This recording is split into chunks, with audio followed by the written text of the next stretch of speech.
화장으로 인한 착색도 다크서클을 유발할 수 있거든요. 주름도 있고 살짝 어느 부분은 튀어나오고 어디는 꺼지고. 그럼 김 원장님은 어떤 걸 강조하세요? 저는 역시 기승전.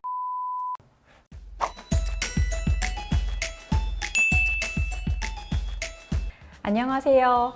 피부가 예뻐지는 10분 피부텐텐의 피부과 전문의 고혜림 김종식입니다. 자, 오늘은 다크서클에 대한 이야기를 김 원장님과 나눠볼 건데요. 김 원장님 다크서클 있으시죠? 보시는 것처럼. 네. 요즘에 좀 고민이 많이 되더라고요, 저도.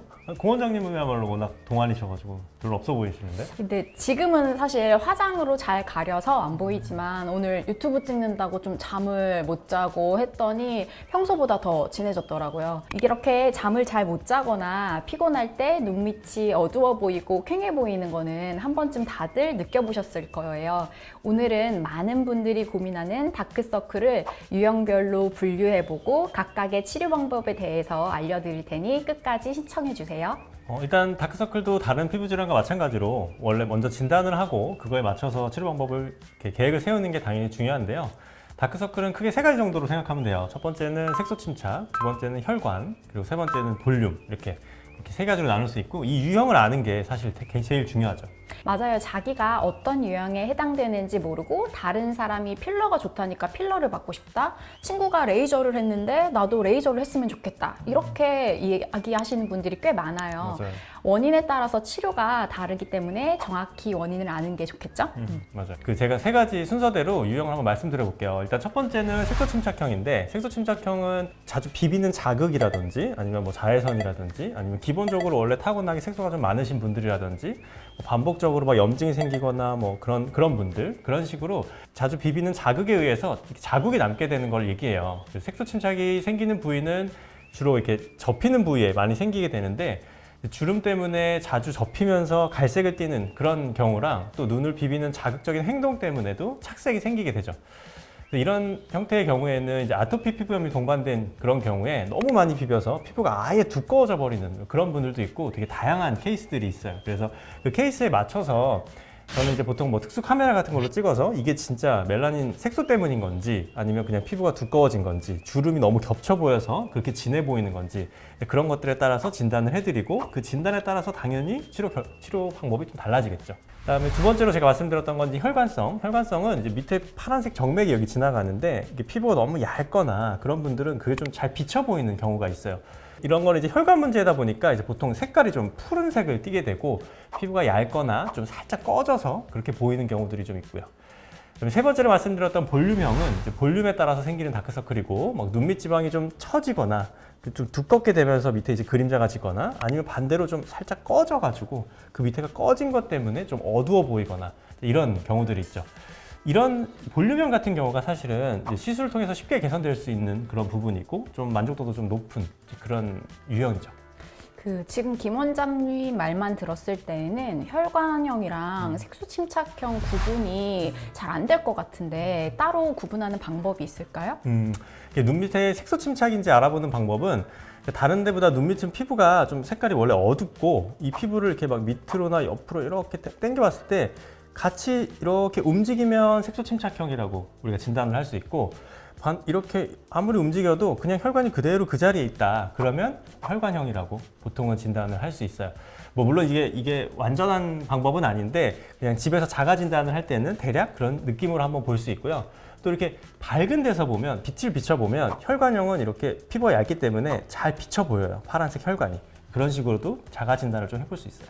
저도 그런 방법으로 해보니까 저는 색소 침착형 다크서클이더라고요. 저 같은 경우는 오랫동안 이제 아토피 피부염도 있었고 비염도 있었고 그리고 봄철에는 알레르기 결막염이 잘 생겨서 눈을 자주 비비다 보니까 생기는 것 같아요.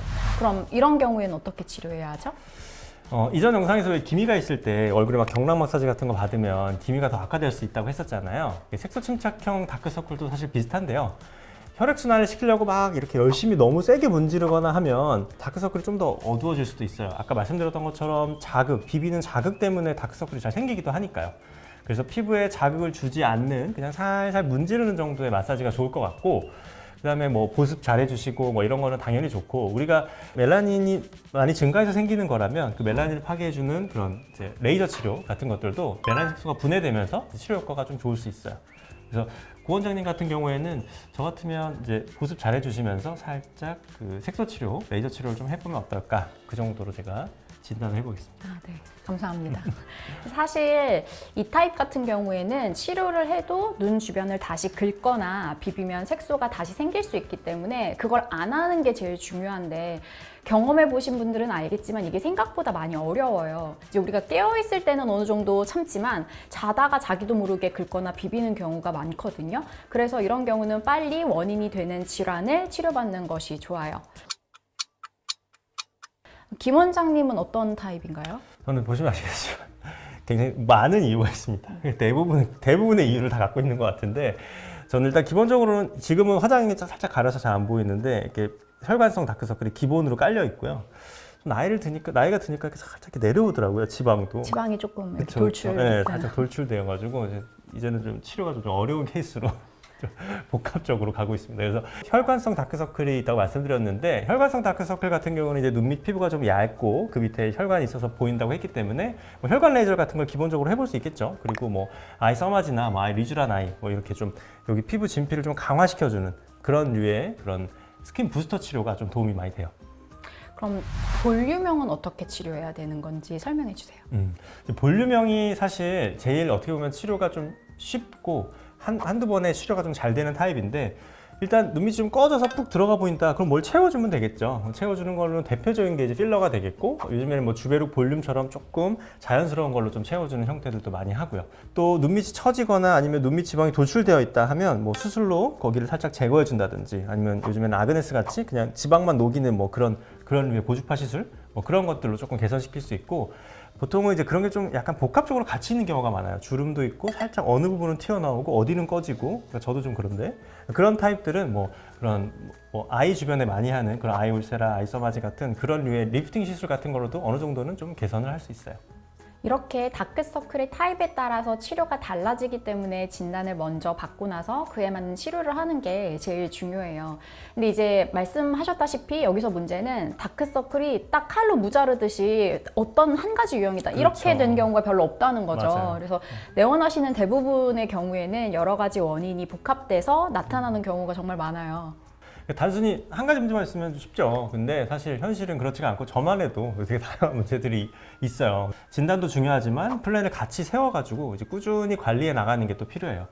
그래서 다크서클 고민이신 분들은 사실 홈케어로도 어느 정도는 좋아질 수 있잖아요. 우리 고 원장님께서 하시고 있는 좀 좋은 거 있으면 혼자만 하지 마시고 우리 구독자분들께 좀 알려주시면. 제가 뭐 특별히 하고 있는 건 없고, 이제 다크서클의 원인에 따라서 치료를 하는 것도 중요하지만 기본적으로는 생활 습관을 개선하는 게 더 중요하죠. 우리가 이제 밤을 새거나 피곤하면 우스갯소리로 다크서클이 턱 밑까지 내려왔다 막 이렇게 얘기를 하잖아요. 그래서 충분한 수면과 스트레스 조절은 당연히 기본이고요. 그와 함께 원인 불문하고 충분한 보습이 중요하다고 생각해요. 그래서 물론 다른 타입보다는 색소 침착형 타입에서 조금 더 그런 게 있어서 보습이 제대로 되지 않으면 아무래도 피부도 건조해지고 노화가 더 빨리 진행되고 주름도 생기고 하니까요. 그래서 저는 특히 아토피 피부염이 있어서 다크서클이 생기신 분들한테는 보습제를 세수하고 딱 한 번만 바를 게 아니라 좀 피부가 당긴다던가 각질이 일어나는 게 눈에 보인다던가 그러면 그럴 때마다 수시로 도포하시라고 말씀을 드려요. 그리고 이제 화장으로 인한 착색도 다크서클을 유발할 수 있거든요. 그래서 눈화장을 지울 때는 눈가 피부에 물이 가지 않게 자극을 주지 않는 선에서 꼼꼼히 화장기를 제거해야 돼요. 그럼 김 원장님은 어떤 걸 강조하세요? 저는 역시 기승전 자외선 차단.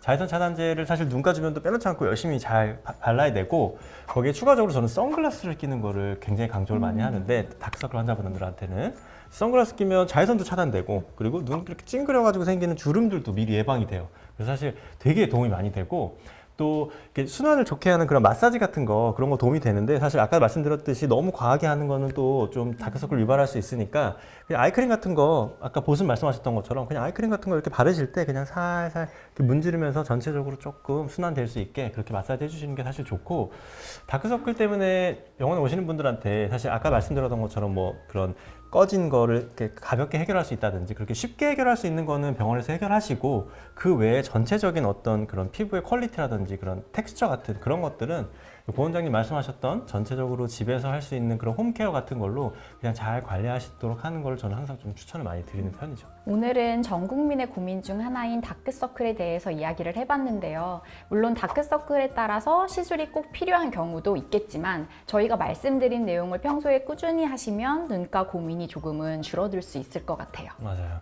의외로 그냥 홈케어만 해도 많이 좋아질 수 있으니까 홈케어는 사실 뭐 이렇게 어려운 게 아니니까 집에서 한번 해보셨으면 좋겠고 또 반대로 되게 쉽게 해결될 수 있는 문제가 피부과에서 혹시 해결할 수 있는 문제가 있을지도 모르니까 한 번 정도는 진료를 좀 받아보시는 거를 좀 추천을 드리고 싶어요.